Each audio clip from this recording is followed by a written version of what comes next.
Now you're pooped. Okay. Sit down, sit down. All right. Okay. Oi. Oi. Als je schwert is zijn Jid.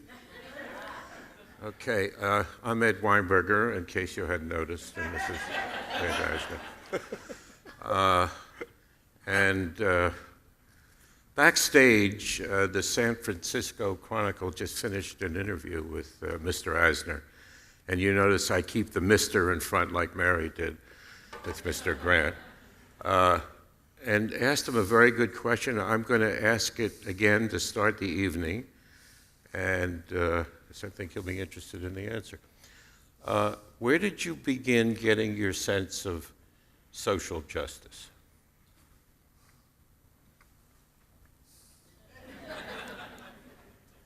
I was a Jew at the time of Hitler, a young public school Jew in a town that was not rife with Jewry, and like gypsy kids, like Mexican kids, the Jew was taught, especially because he was blending in with other whites, to be on his toes and always figure out how to cover his ass. You did it What did better. I leave out? Everything.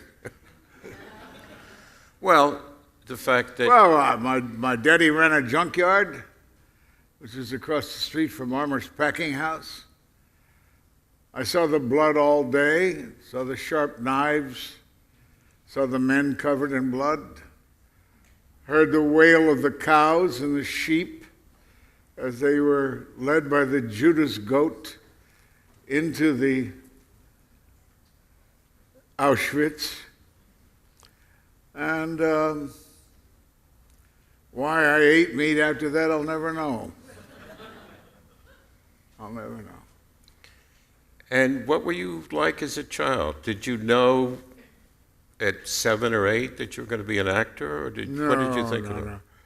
I love to frolic. I love to, well, for instance, I got my first pair of boxer shorts from Mama, and they were so beautiful that I wanted to wear them all the time. And in those days, we'd cavort in the summer in the streets, and the firemen would turn on the fire plugs, and we'd run in and out of the fire plugs. And I wore my boxer shorts, my new lovely boxer shorts, to the delight of everybody. All right. I have no idea how we're going to segue to the book, frankly. I'm going to hold up the book. We're going to blend to why we're here tonight, and that's this book. And, well, did we have a relationship on the Mary Tyler Moore Show? You said you wouldn't tell. No. All right. No, we didn't have much of a relationship. No. He was a fearsome producer, but a sharp bastard. Really knew how to write. This is why I'm still around him. He still knows how to write. So let's talk about so we didn't really know each other. No. Should I tell, how many remember the surprise birthday party for Lou Grant on the Mary Tyler Moore? Is that? They're cheating. Do we have time for that? Would you like to hear the background of that story? Is it? All right, okay. Well, we're just getting started. Okay. So if you remember the episode, well, while we were in production, I have no idea what year that was, but it was my birthday, and we had finished rehearsal. I had come home. I had a girlfriend at the time, and I lived in an apartment on La Cienega, and it was my birthday. I wanted to cook 2 steaks and watch a prize fight on television, and walk around in my boxers, as a matter of fact. And the doorbell rang, and I opened it, and there were about 20 people outside who yelled, "Surprise!" And I slammed the door in their face. My girlfriend began to cry and said to me, "My psychiatrist said I shouldn't do this." And an hour later, she talked me into letting them in, finally opening the door and letting them in. And of course, it was the worst birthday party anybody has ever been to. They were pissed off. I was unhappy. My girlfriend was still crying. But the next day, when I mentioned this to Jim Brooks, the executive producer of Mary Tyler Moore and co-creator of it, he said, "You know, that'd make a good story for Lou Grant." And so it was written. I don't mean to be biblical, and so it was written, not by me, but a few weeks later. And during rehearsal, this is the part that Mr. Asner doesn't know. During rehearsal, Mary called from the set, and she almost never had questions about any script that we did. And she asked to see me for no particular reason, except that I was maybe the producer on call, like a doctor on call at that time. So I went down to the stage, and in private, Mary said to me, "You know, I have a problem with this week's script." And I said, "What is it?" She said, "Aren't we making Lou Grant terribly neurotic?"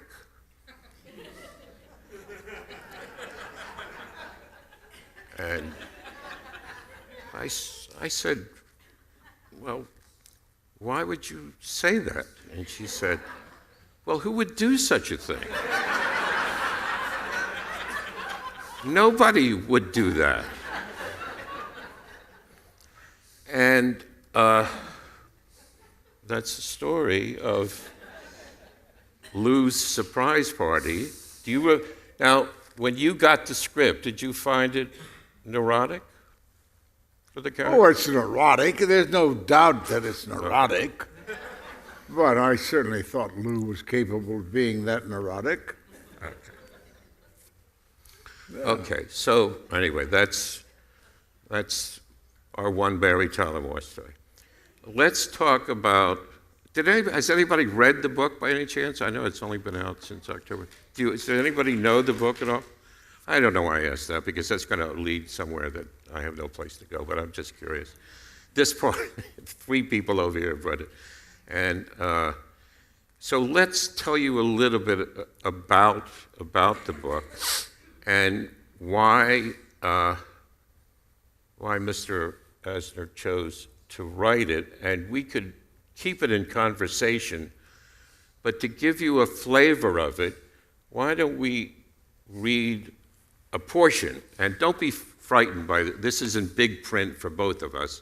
So we're not going to be doing much of this, but we're going to do little portions of it. If you can open to, can you get over there? Okay. Okay. Ah, there This is you the are. grandfather I never had, even though I'm not, okay. All right, so all right, so, This is the introduction to our book. okay, there we go. Why I wrote this book. O ye that love mankind, ye that dare oppose not only the tyranny, but the tyrant, stand forth. Thomas Paine, Common Sense, 1776. Nobody thumps the Constitution like a right-wing Republican. Conservatives love the Constitution, invoking its very name, even more than the Bible and Ronald Reagan, as all the proof they need that God is on their side. It's not enough that they think they own the Constitution. They act as if they wrote the damn thing. The Constitution is the cornerstone of the Republican Party's agenda, along with small government, less regulation, and making sure the rich pay less taxes than the rest of us. Republicans are supported by a phalanx of right-wing radio and TV hosts who wave the Constitution at us like so many brainwashed Chinese once hefted copies of Chairman Mao's Little Red Book. Mark Levin, isn't that lovely? How many people here would pronounce Levin as Levin? Would you raise your hands, please? Oh, you would say it that way? I'd never. Back in Kansas City, we called it Levin.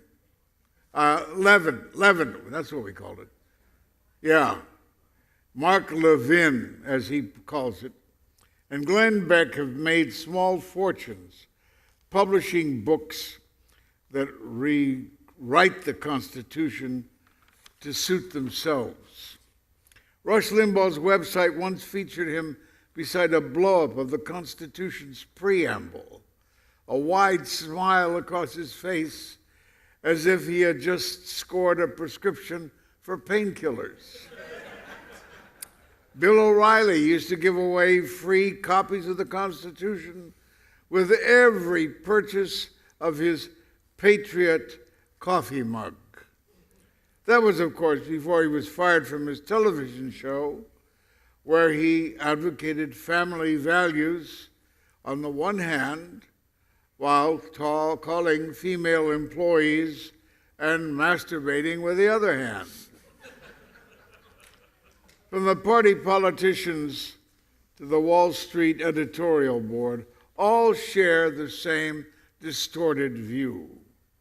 Progressives, with the aid of pinko academics and activist judges, have been on a century-long march to disfigure the Constitution, bend it to their own evil objectives, and undo the social order as ordained by our country's founding fathers. To give you some idea of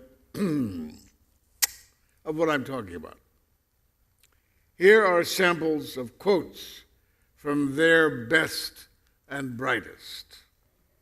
I, as a constitutional conservative, as a believer in Jesus Christ, readily embrace Donald Trump's agenda. Michelle Bachmann, former Republican congressperson. If standing for liberty and standing for the Constitution make you a wacko bird, then you can count me a very proud wacko bird, Senator Ted Cruz, or as we call him back home, wacko. You can go to our founding fathers' early documents and see how they crafted a Declaration of Independence and a Constitution that allows that Judeo-Christian belief to be the foundation of our lives. Sarah Palin, who is not who she once was.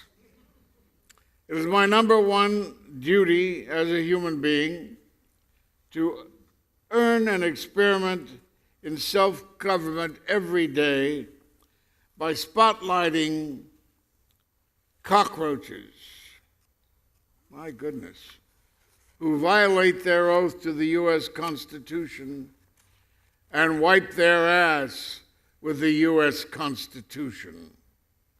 Ted Nugent, celebrity Trump supporter. And there are a hell of a lot more where that came from. Pissed off by the lies, misrepresentations, and outright horseshit, I decided it was time to strike back. It was time to reclaim the Constitution. Besides, if the righties were wrong about everything else, like health care, climate change, and the corporate tax rate, they had to be wrong about the Constitution. First, I did my homework. We did our homework. I read the Constitution.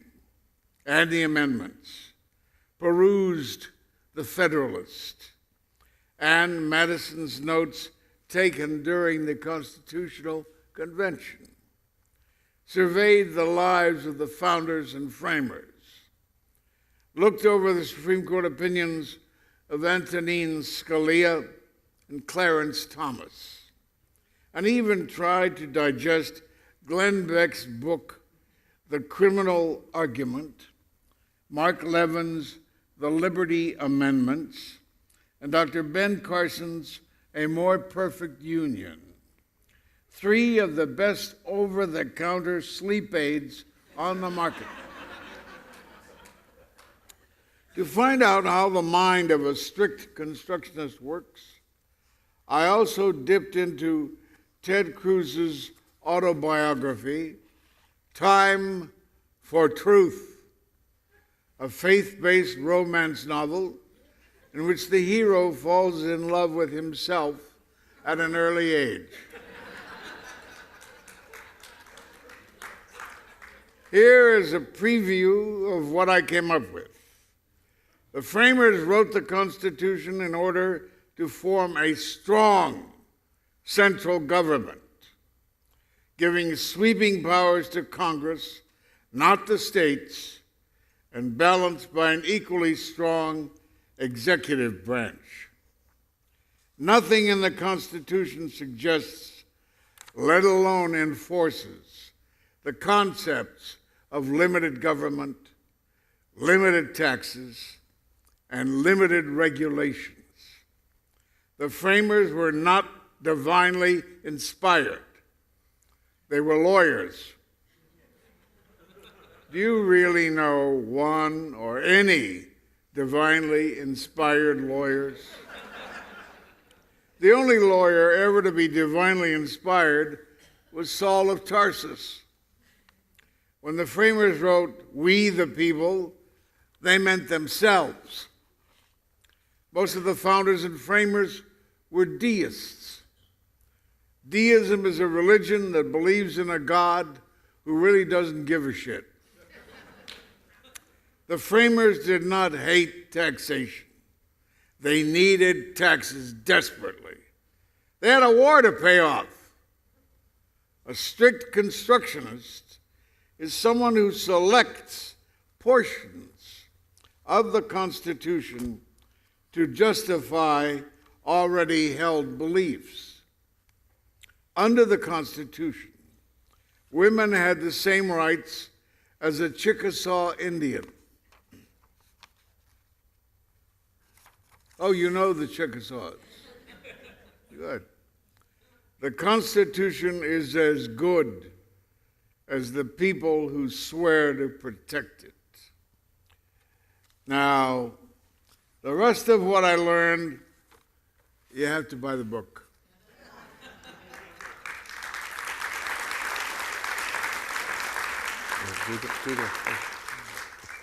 I know what you're thinking. Why me, of all people? Why am I writing a book about the Constitution? Well, why not me? After all, I have played some of the smartest people ever seen on television. Okay, Now, thank you. Okay, now. applause, applause, applause, applause. Behave yourselves. All right. All right, now we're going to do a little routine from the book, which is, if I could find it. 50. Yeah, but your 50 may not be my 50. I know.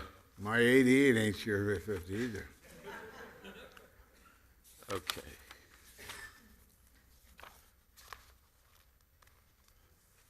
All right, I'm going to have to use your, oh, I got it. Okay, so this is chapter 4, a little short piece called Heckling the Right Wing, Their Top 10 Talking Points, and His Top 10 Comebacks. Okay, so I'm going to be the right wing, and he's going to be himself. The framers were all devout Christians. You think everyone was a devout Christian. You probably think Jesus was a devout Christian. The framers were opposed to taxation. The first day in office, Washington as president, Hamilton as his secretary of the Treasury, taxed carriages and whiskey, then opened a bank to put the money in. The greatest influence on the Constitution was the Bible. Then why doesn't the Bible or the preamble to the Bible read, "We the chosen people"? To understand the Constitution, you have to read the Federalist Papers. Nobody can read the Federalist Papers. Madison and Hamilton wrote the damn things, and they couldn't read the Federalist Papers. The Constitution gives everyone the right to own a gun. The framers didn't want everyone to have a vote, let alone a gun. The Constitution does not grant homosexuals the right to marry. The Constitution also does not grant the right of homosexuals to win all the Tonys. So what?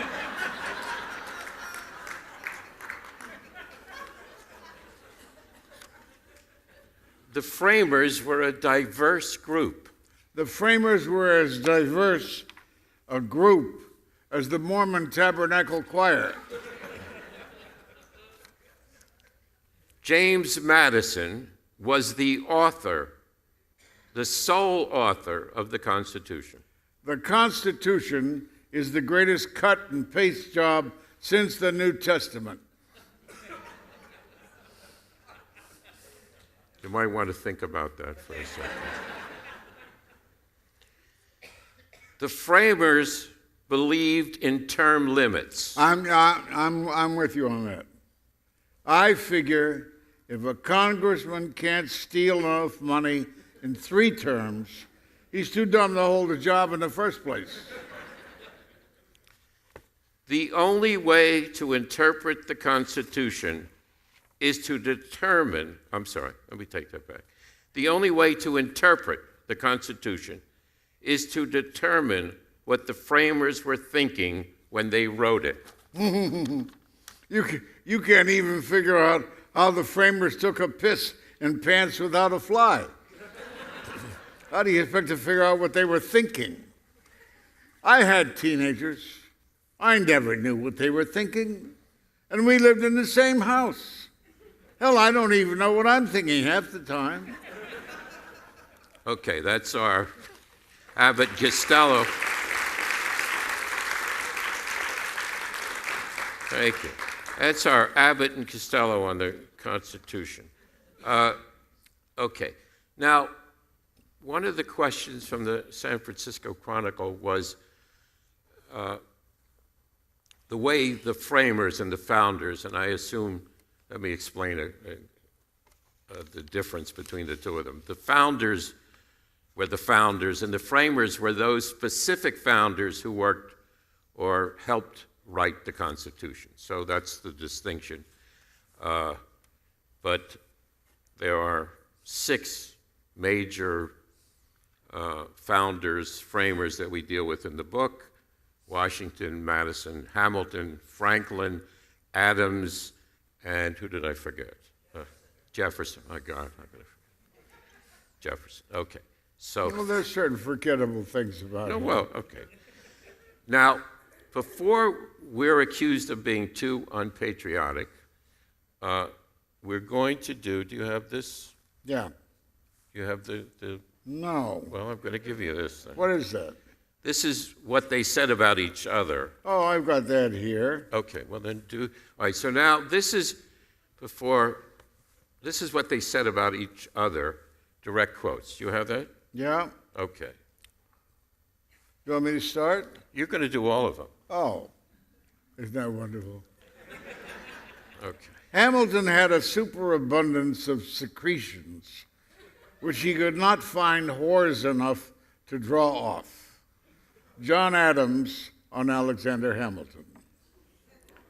He means well, but sometimes and in some things is absolutely out of his senses. Benjamin Franklin on John Adams. A curse on his virtues, They've undone his country. Thomas Jefferson on George Washington. The life of Dr. Franklin was a scene of continual dissipation. John Adams on Benjamin Franklin.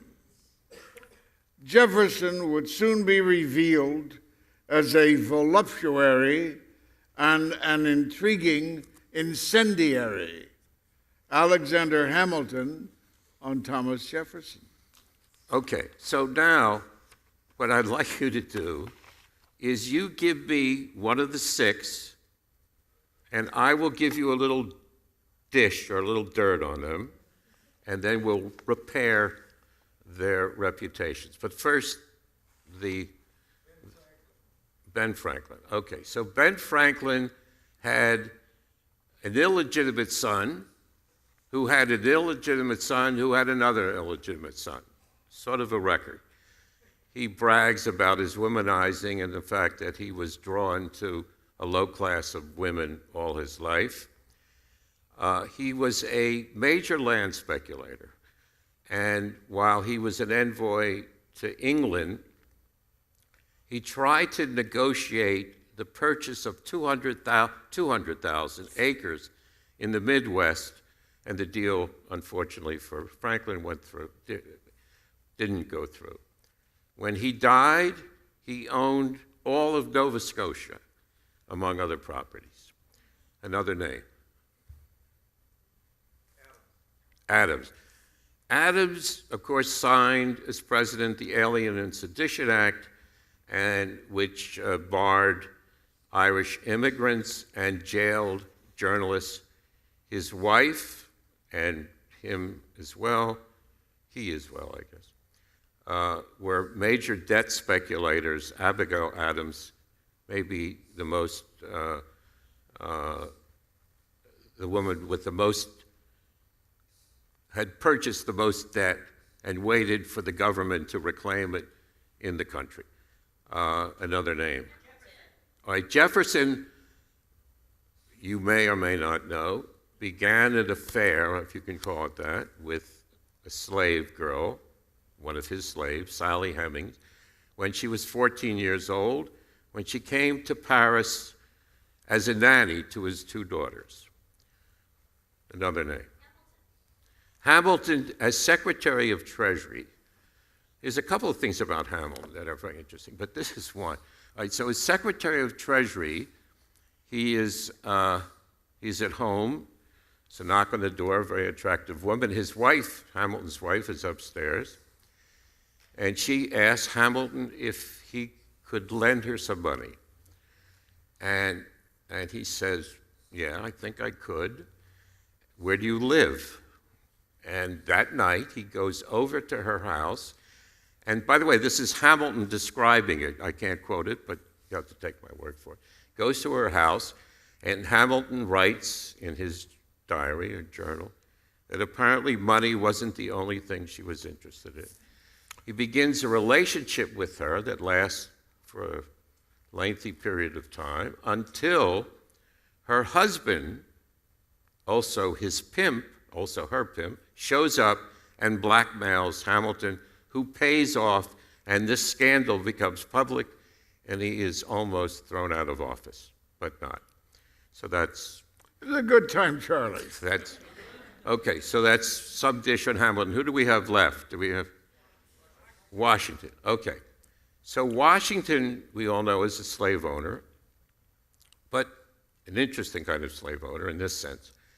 At the Battle of Yorktown, where he defeats the British, he finds among the British soldiers that he's been fighting against 3 or 4, I don't remember which, of his own runaway slaves, which he promptly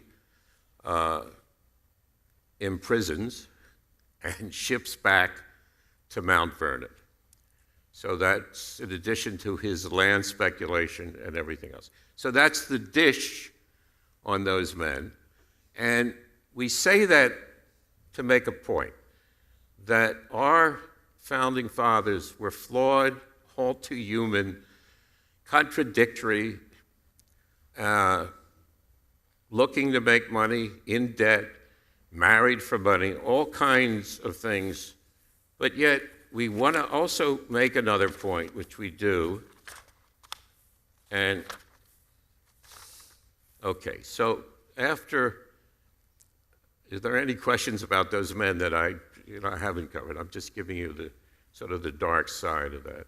And then, just to let you know, there's something else here, if you would. I got that. You got this here? You have that in yours? Wait a minute. No, you don't. No, this is new. Here. Oh, okay. Okay. I mean, it's not new. I don't It's have it. Okay. All right. There it is. I'm throwing this at him. Okay. So that's one half of the equation. And now, Yet compared to the feckless lawmakers of today, Paul Ryan and Mitch McConnell come to mind. They were indeed like demigods come from Mount Olympus to walk the earth, or at least the streets of Philadelphia. Not merely politicians, they were collectively inventors, architects, scientists, linguists, and scholars who had studied Greek and Latin, who read Voltaire, John Stuart Mill, and David Hume. More interestingly, Voltaire, John Stuart Mill, and David Hume read them. They were eloquent orators and brilliant writers. They wrote books, political articles, essays, and long philosophical letters to their wives, friends, and to one another. George Washington wrote 3 volumes at least just during the Revolutionary War. And together Adams, Hamilton, Jefferson, and Franklin wrote more than 18,000 letters.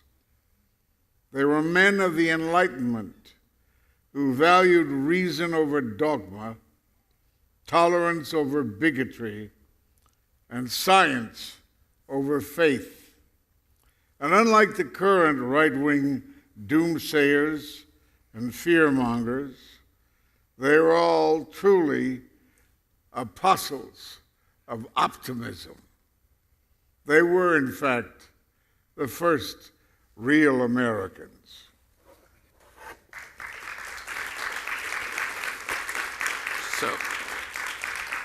So I'm sure the quotes that we're going to get about the book are all the negative quotes that we make about them, which we do. But I think you have to find the truth and speak it. But there's another side to them, which is that they were great minds, and probably in the history of the world, never have minds like these all shown up under the same roof. So that's one of the points that we want to make. The book, let me read you some of the chapter titles, and then if you could, I know we're not at Q&A, but I'm going to read the chapters, the titles of the chapters, and then if one strikes your interest, maybe we could talk about it. Okay, so we've heard introduction, why I wrote the book, the founders and framers, who were those guys. We talked a little about that. We have snapshots of life in Philadelphia in 1787. I don't know if you want to know about life in Philadelphia in 1787 or life in Philadelphia today, for that matter, but so we'll skip that. Heckling the Right Wing, we did. God and the Constitution, Part 1. And that's interesting because there is no God in the Constitution, though the right wing would have you believe otherwise. It is something that very important to the framers, that God does not appear. God does not appear in the oath of office. By the way, you have heard that when George Washington took his first oath, it was on a Bible. Well, it was on a Masonic Bible, in which there is no divinity of Christ in the Masonic Bible. At the end of his oath of office, he said, "So help me God." But Washington was a Mason, a very high Mason, as you could imagine. And all Masons end their oath with "So help me God." I know that for a fact because my father was a Mason. Then we do God and the Constitution, which is directed to the Mormons who have their own very bizarre interpretation of the Constitution, which eventually you might read about. The writing of the Constitution, notes from the Constitutional Convention as recorded by Billy, slave to James Madison, May 6 to September 17, 1787. Let me talk about that, about Billy for a second. So Billy appears in a couple of biographies about Madison. Billy was a slave that Madison brought to Philadelphia with him. And as it turns out, that he was quite educated, and surprisingly so. He had sort of grown up with Madison and had borrowed books from the library, was very literate, educated. And we imagined then, well, what would the writing of the Constitution look like if Billy had done his own journal of the time? So it's the writing of the Constitution as seen through the eyes of a slave. And that's the fictional part. Now, this is the amazing true part of it. There was a Billy. He did go to Philadelphia.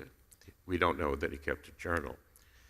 But we do know that at the end of his time in Philadelphia, these things happened. He asked for his freedom.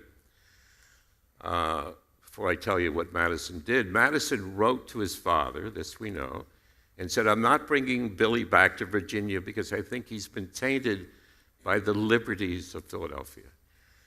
So Madison sold Billy to another man from Cincinnati with the proviso that at the end of 7 years, he would free Billy.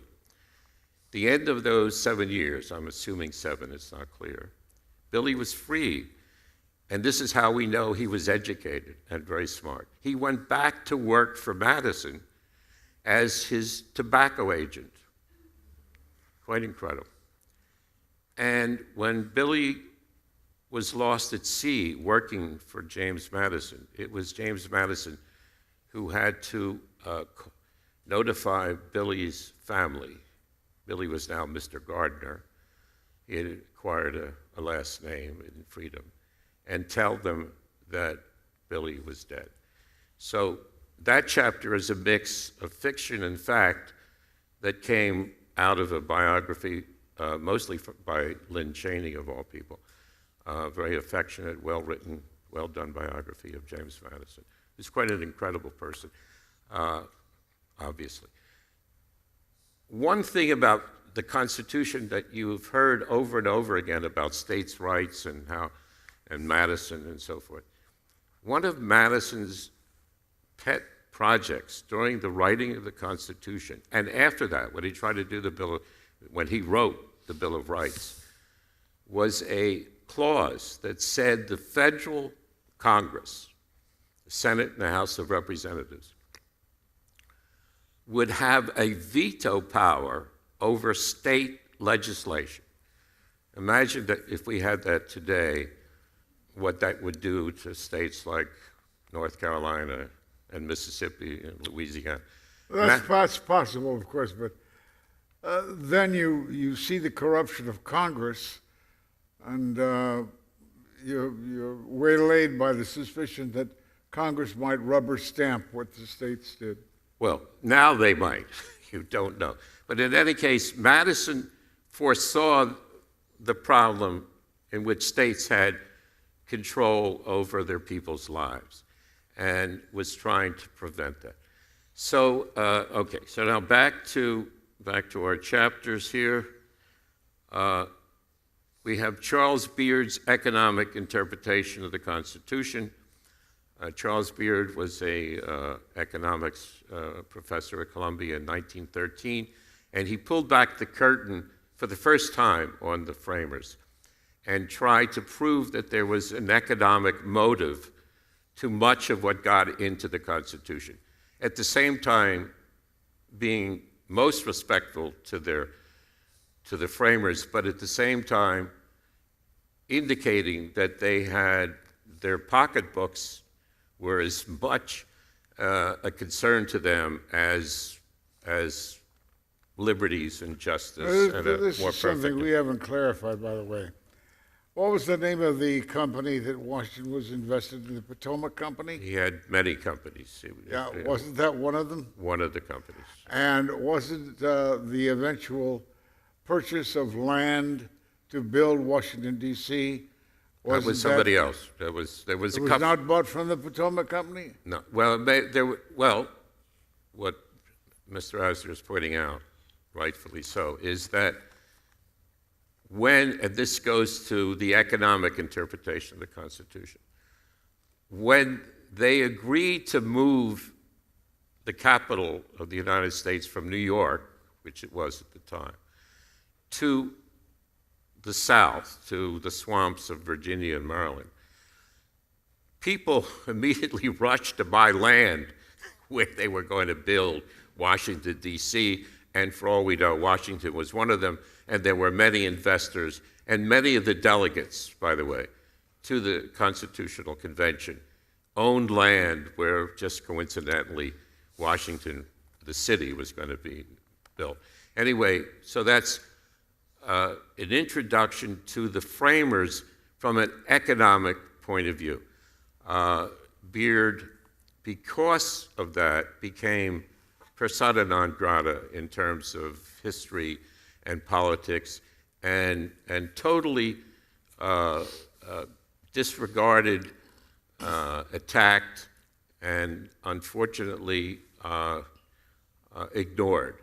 And we sort of try to revive him a little bit because he makes a serious point that we have to understand that they had their own economic interests as they were writing the Constitution. They were land speculators, they were debt speculators, they were slave owners, among other things. So that's that chapter. We have a chapter of leftovers, which is trivia about the Constitution, for example, when Washington's inaugural address was written by James Madison at a time when James Madison was in Congress. James Madison wrote the response to the inaugural address from Congress. Washington felt the need to answer that, so he had Madison write a response to that address, and then Madison answered that address again. So that's one of the little figures of the per diem at the time was $4. The delegates in certain states got $4 a day. From certain states got nothing. This is during the writing of the Constitution in Philadelphia. And many of the delegates began running out of money. And one from Georgia, had to sell a slave to stay as long as September 17th. Then we have an open letter to Ted Cruz. We discovered in a book called Constitution for Dummies that Ted Cruz had written the introduction, fittingly, and so Mr. Asner, we have the response here. We have the Constitution according to Ben Carson. Ben Carson is now head of one of our departments, who has no knowledge of the Constitution and no knowledge of the department that he is now running for President Trump. We have Mark Levin, as you would say, rewriting the Constitution in a response to it. We have Immigration and Culture, a review that was never published in the New York Times Book Review. Or as I call her, the Dragon Lady.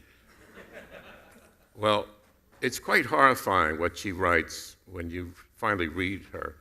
And I'm sure most of you haven't. You've seen her on television. It's far worse when you get into her books. You have no idea the racism and the hate, and quite scary in a way. And what we found in doing the research on her book, a book was written, her book was called Adios America, which is about the fact that the fear of Mexicans taking over this country or foreigners taking over this country. And what we found was a book called The Passing of the Great Race, written in the 1920s, by a man named Madison Grant. And no relation to Lou. And the book was one of the biggest books of its time, and in fact, the author, Mr. Grant, in 1933 received a personal letter from Hitler saying, "Mr. Grant, your book has been my Bible." And the conclusion to our chapter to End Culture is, Miss Culture, there is something to shoot for. So that's quite, well, you feel relevant and scary at the same time. There is the shocking truth about the Bill of Rights. This is one of the surprises, and I'll just touch on this briefly because most people, including us, never guessed this. The Bill of Rights were not included in the Constitution, as you know, and the history of them is quite interesting. A couple of days before the end of the convention, George Mason from Virginia came to Madison and said, "We need a Bill of Rights." And Madison said, "We don't need a Bill of Rights because we're not taking anything away from you." And this didn't, besides everybody wants to go home. It's hot, we're tired, we've been here for 4 months. And the wrap party is already scheduled. George Washington has booked the City Tavern, and so we don't have time for a Bill of Rights. Well, the Anti-Federalists demanded a Bill of Rights primarily for one of the things, because they were worried about the standing army that was in the Constitution for the federal government, which we can talk about a little later about the Second Amendment. So the Bill of Rights then became the reason that the Anti-Federalists would not ratify the Constitution.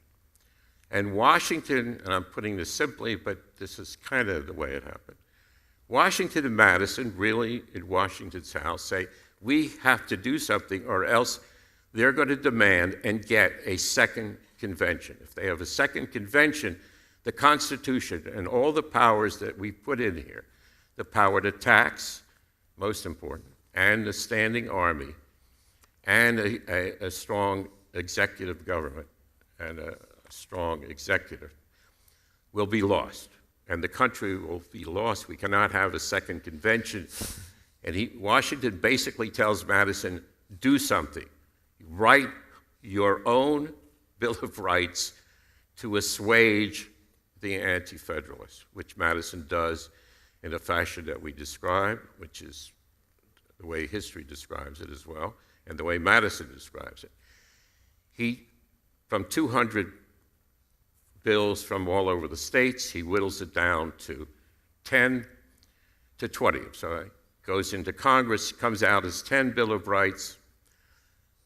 When they're finally passed, nobody cares. The country doesn't care. They're passed, I think, March 1st, 1792, March 2nd. Jefferson, as Secretary of State, announces the passing of the Bill of Rights along with the passage of other laws, fisheries, lighthouses, post offices, and by the way, a Bill of Rights. There's no parties, there's no celebration, there's no marches. Nobody cares. The Bill of Rights then becomes absolutely irrelevant in this country until the 1960s. It's an amazing story, and it was done as a political and cynical ploy on the part of Madison and the Federalists and Washington and Hamilton to hold off the states' rights guys, the George Mason and Jerry, and the people who hadn't signed it, and I'm forgetting the guy from Virginia that Madison hated at the moment, but Patrick Henry. The great Patrick Henry, who was a slave owner, owned 100,000 acres in Virginia and is not who you ever thought he was, and not at all who the right wing would like you to think he is. A reactionary then and a reactionary now, that's who the right should identify with. Patrick Henry and George Mason and those guys, not Madison, not Washington, not Jefferson, not Benjamin Franklin. They're our guys, and they have been taken from us by this fake patriotism, and the book and everyone's ambition should be to reclaim them. So that's, I hope I'm not lecturing, or I don't mean to lecture. And we have a chapter on Antonin Scalia, The Emperor Has No Robes. I'll talk a little bit about him, because I do want to talk about the Second Amendment. Scarier than Scalia, which is Justice Clarence Thomas. When you read, none of us read, I never did, and Mr. Asner never did either. We don't read the opinions of the Supreme Court justices. And when you do, they're frightening at the ignorance of it, at the amazing ignorance of these people who are supposedly the smartest people in the room and what they write. And Thomas, above all, Thomas actually believes in what is, it sounds good, natural law, sounds reasonable to us. I believe in natural law. Natural law means the law that God has given us, which means, I guess, that he knows what God is thinking, what God has thought and what God thinks now. It's so absurd. He actually goes back to Aquinas for his precedents. And when you read what he's saying, you say, my God, how in the world has this happened in this country? That our laws are being interpreted by justices who are medieval, who are maybe, who never mind that they're, the 1%'s favorite judges since Pontius Pilate. These men are using divinely inspired passages from the Bible for their legal decisions about today's world. We have what the hell is a strict constructionist? You've all heard that term. It's still, that's the originalism, that's the text is the text, and it's written in stone, and as Scalia said, it's dead, it's preserved as in amber, and it's not a living document, it can't be interpreted, it has to be understood as it was written by those people, and the framers never said that. Washington, of all people, said we are building a foundation, talking about the Constitution, we're building a foundation for future American communities to establish an edifice upon. This is Washington. All of them said the same thing. This is not written in stone. And Scalia is an originalist. Let me give you an idea of which is a definition of an originalist. This is Scalia's definition. I go back in time, I find out what the brightest minds were saying at that time, and that's how I interpret the Constitution. Mostly the framers, but doesn't have the smartest. He is going back into time when the age of consent in Virginia was 10 years old. This is the time he wants to go back to. And it's as absurd a notion and as expected a notion. We listen to it. We hear the word originalist, and we bow down, and now it's being taught in law schools. So, okay, and now we finish with the Second Amendment. Have I gone on too long, or I can't tell. Would you like to hear our version of the Second Amendment, or? Okay, all right, this is, I think, timely, pardon me for, did I go over anything that anybody wants to talk about at the moment? No? Pardon me? All right, all right, this will become interesting. I need an assistant. It's like a magic act here. There she is. Okay.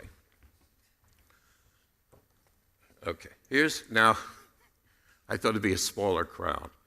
So, can you read this? Can you read it? I'll read it. No, all right, I'll read it to you. All right. A well-regulated militia, being necessary to the security of a free state, comma, the right of the people to keep and bear arms, comma, shall not be infringed. That's the Second Amendment. That's what everybody has trouble with. Even though President Obama didn't quite understand. Because, now, let me point out that the NRA's motto is, the right of the people to keep and bear arms shall not be infringed. That's their motto. Now but the subject of the law is a well-regulated militia. The framers never talked about guns except in terms of a well-regulated militia. Not in the Federalists, not at the Constitutional Convention, never. There is no word ever spoken about the individual right to own a gun. The Articles of Confederation, which precedes the Second Amendment, talks only about a well-regulated militia. The term bear arms is a military term. It's not an individual term. James Madison, who wrote this, his first act as a young representative in Virginia, House of Burgess, his first law is called The Preservation of Deer, which states, you cannot carry a loaded gun off your own property. James Madison, who wrote this. Now, let me go to James Madison's first draft. Let me read. This is what he actually wrote before it went to Congress and then to the Senate. The right of the people to keep and bear arms shall not be infringed, a well-armed and well-regulated militia being the best security of a free country, comma. This is what he had. But no person religiously scrupulous of bearing arms shall be compelled to render military service in person. That means Madison put in, this is before it got to the Senate, a conscientious objector clause because of the Quakers in Virginia that he represented and the Baptists who didn't want to go to war. He made it clear in one clause that he was talking only about a militia because individuals, this would not be an individual right. It's only, you're only talking a well-regulated militia. He's saying if you have a moral objection or a religious objection to going into that militia, you don't have to do it. The Senate at the time thought it was too cumbersome for the Constitution. They cut it off. They didn't put it in. They also thought it was difficult to enforce, and they thought people would fake a religious faith simply to get out of service. So we know if you want to have an original intent, if you want to ask what is the originalist, there is an originalist. There is Madison's original intent. It's clear. It's only about a well-regulated militia. Now let me talk about what Scalia did in Heller. Are you familiar with Heller? Okay. This is where, for the first time in 250 years, an individual was given a constitutional right to own a gun. A constitutional right to own a gun. This is what Scalia did. He did not go back to the framers or the founders. He did not go back to precedent. He did not go back or use common law. He invented two words, or used two words, and became a grammarian. So he called a well-regulated militia being necessary to the security of a free state. The prefatory clause.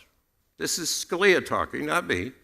He called this a prefatory clause, and therefore you didn't need it. And the operative clause, the right of the people to keep and bear arms shall not be infringed, is the essential or operative clause and the only thing that counts. And by a 5-4 decision, the Roberts Court ruled that based upon that interpretation, an individual had a constitutional right to own a gun.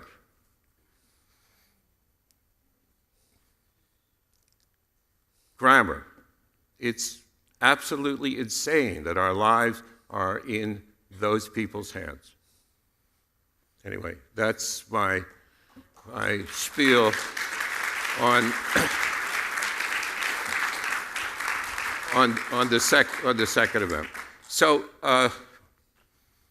that's our concluding chapter. And before we begin the Q&A, we started with Thomas Paine. Thank you.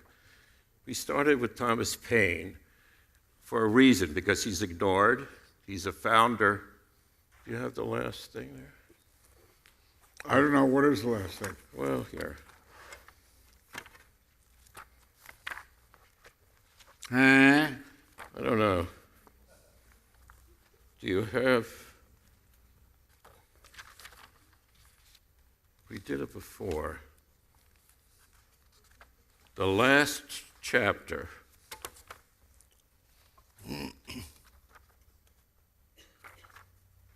Oh, wait. I know. It's in the book. Okay. I knew I brought it here for a reason. Okay. Oh, gosh. Okay. Here it is. So this is the epigraph from In Conclusion. And now we go back to Thomas Paine. Mr. Asner, would you read this? Okay, please. Get away. Oh, here's my Spectrum bill. Sorry. Thomas Paine, Common Sense, Philadelphia, February 14th, 1776. These are the times that try men's souls. The summer soldier and the sunshine patriot will, in this crisis, shrink from the service of their country. But he that stands it now deserves the love and thanks of man and woman. Tyranny like hell is not easily conquered. Yet we have this conclusion with us, that the harder the conflict, the more glorious the triumph. Tom Paine. Okay, for Tom Paine. George Washington asked that Common Sense be read to the despairing troops before the Battle of Trenton, because he thought it would inspire them to victory, which it pretty much did. And I think it couldn't be more apt today, and a good way, I suppose, to end our portion, or at least prepared. This is hardly prepared, but thank you for bearing with us. We have questions coming, too. We have questions now, and yeah. I think, yeah. So... I would...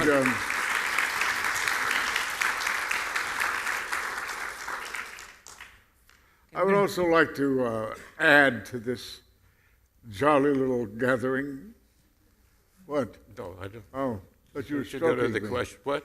I was just asking you to go to the questions. Well, before we go to the questions, I'm going to make a declaration, as I said I would. No. Okay.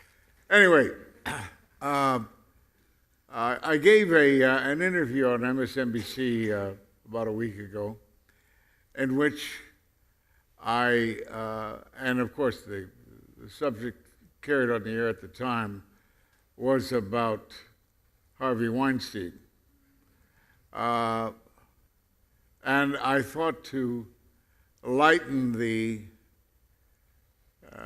curse lighten the mood, I performed a clownish request, thinking I was a courtier. I asked the lady mildly, gently, for a kiss, and it rebounded throughout the nation with all kinds of, I don't know why here got some feedback, and I was trying to make light and to make a joke, and it flopped on its face. So I apologize for my crude humor, and I want you to know that I really didn't want to kiss. I just thought I would be funny, and it flopped. So no one mind that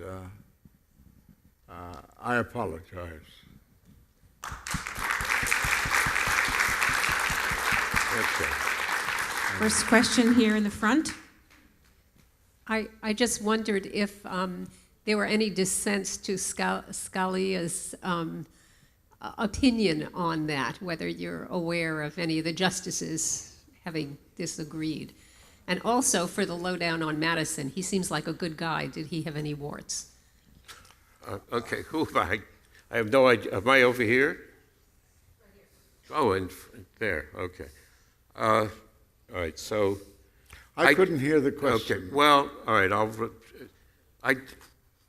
the individual, the Heller ruling was 5-4, so it was, we can figure out it was the right-wing justices and the four liberal who were outvoted opposed it and did not see an individual right in the Second Amendment. And in fact, the Berger court, and he was certainly a conservative Republican, never saw an individual right to own a gun in the Second Amendment. Nobody ever saw it until it got to the Roberts Court and those 5 justices. So it's always been opposed. It's been the history of this country. We've had, and I didn't make the point, which I should have, was that this country was founded on gun regulation, on the regulation of guns. There is a direct connection between, help me out here, the Shays Rebellion. Yeah. Why don't you explain Shays Rebellion? Shays Rebellion was a year or two For the convention. Before the convention.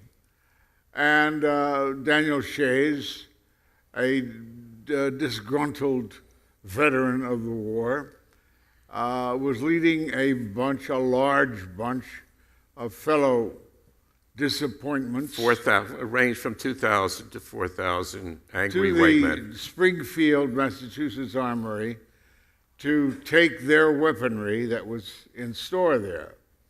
Washington was quite alarmed, and as was Hamilton, and they formed a large group to stand in the way of Shays' Rebellion, not just to put down an armed rebellion, if you want to call it that, but to put down the challenge to the central government. That was the greatest challenge of all, a potential destruction or slam or slur against the central government. So the argument that we're making here is that this isn't a country founded on the freedom of guns. It's founded by the men who were afraid of guns in people's hands, especially angry white men's hands who had a complaint against the government. That led to, we need a strong central government, we need a standing army, we need this and we need that, and we need taxation. And it was Shays' Rebellion, a seminal event in American history, which brought about the country. So it goes back to gun control and the Second Amendment. Whether Madison is a good guy or not, I think He has been lied about. If you listen to Mark Levin, which I have occasionally, or you listen to Rush Limbaugh, if you read Bill O'Malley, they worship Madison. They think he believes what they believe, and he doesn't. Later, when he becomes president and aligns himself with Jefferson, he becomes more of a states' rights person. But during the writing of the Constitution and after, he is a strong Federalist. He is he is the foundation of this country. He is really more than Jefferson, the person who gave us our religious freedom. And let me explain that for a second. Madison came from a very religious family, Presbyterian Protestant family, I believe. His cousin was a famous preacher, in fact. And the mystery was, why did Madison become anti-religious? Or in the sense, or why did he become so secular? Why was he so in favor of humanist and secular positions? It's not just because he read John Locke, who he loved and followed. He even named Madison did, his Virginia home Montpelier after John Locke's home in France. But Madison had what could be described as epilepsy, something similar to that. And in the New Testament, Jesus runs across an epileptic and says, "You are possessed by demons, I will drive out the demons," and he does, and the epileptic is cured. My theory is, and I think it's somebody else's too, I can't remember anymore, that this so turned Madison off because he knew he was not possessed by demons. He knew he was sick, but he was not possessed by demons. And he turns off of religion and Christianity in that sense, not the morality of Christianity, but the divinity of Jesus, and becomes a secularist. So much so that at the Constitution he wants to fund a university, non-denominational. As President of the United States, he vetoes a law that would allow Congress to employ a chaplain because he said it violated the separation of church and state. This is the Madison you have never heard of or never heard about because he has been opted and taken over by that right-wing phalanx of people who are going to try to control your life, our lives, and now the framers. So Madison, because of that, wrote and made sure that the Constitution has no God in it, and religious tolerance and freedom is an essential part of this country and an essential part of the Constitution. I don't know if that answers your question. Yes, sir. We have time for just one more question. Oh, wow. I hogged the whole thing. I want to just remind everybody there's going to be a book signing immediately following in the atrium.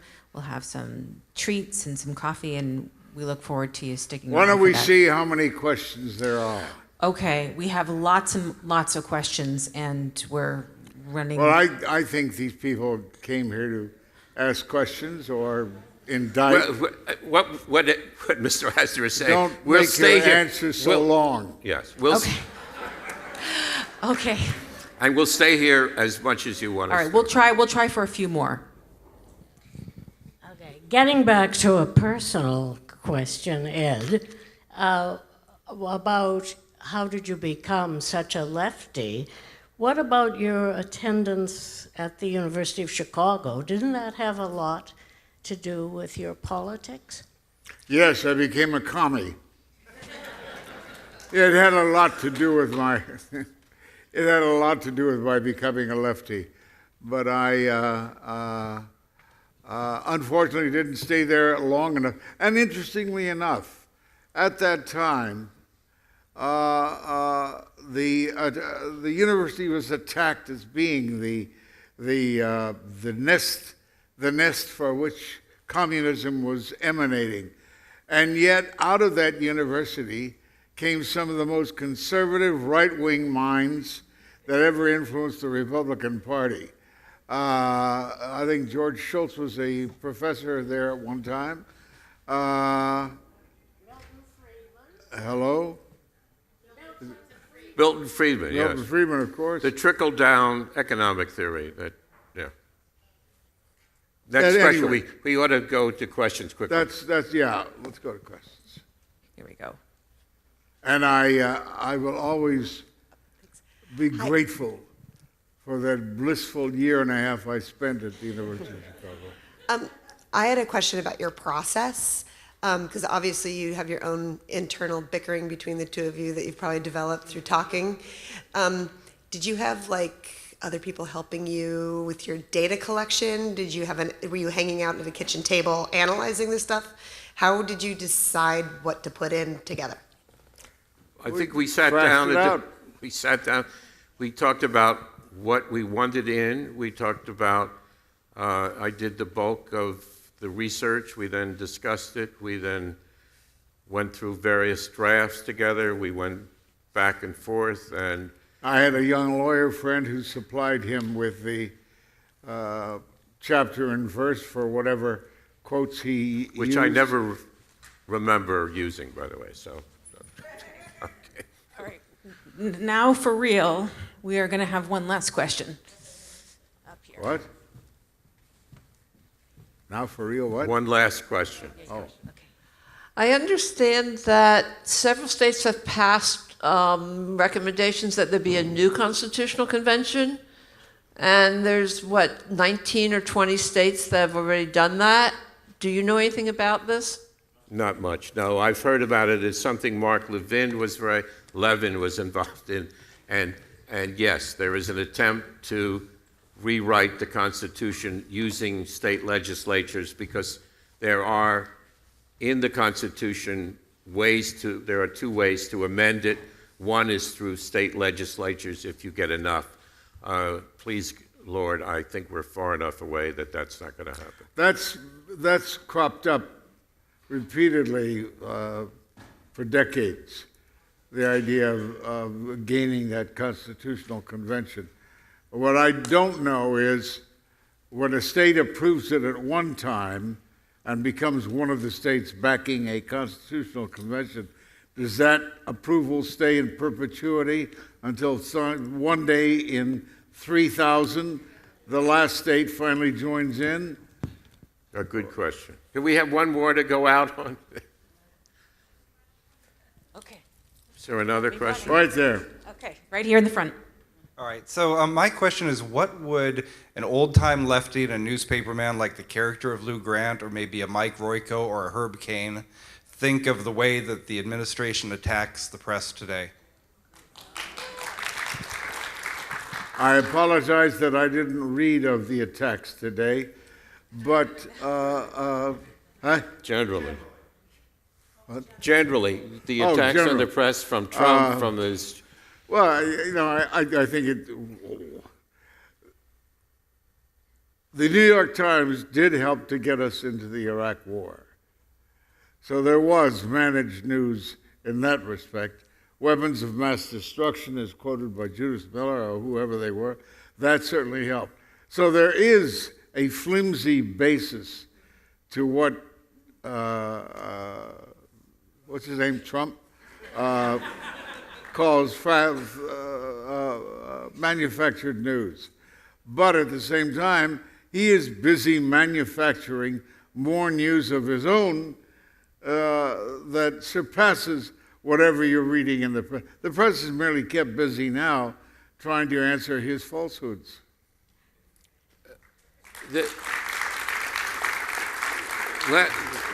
Let me just quickly go back to Madison and Jefferson for 1 minute. When Adams attacked journalists for attacking him, Madison and Jefferson worked together to almost think it was serious enough to succeed from the Union.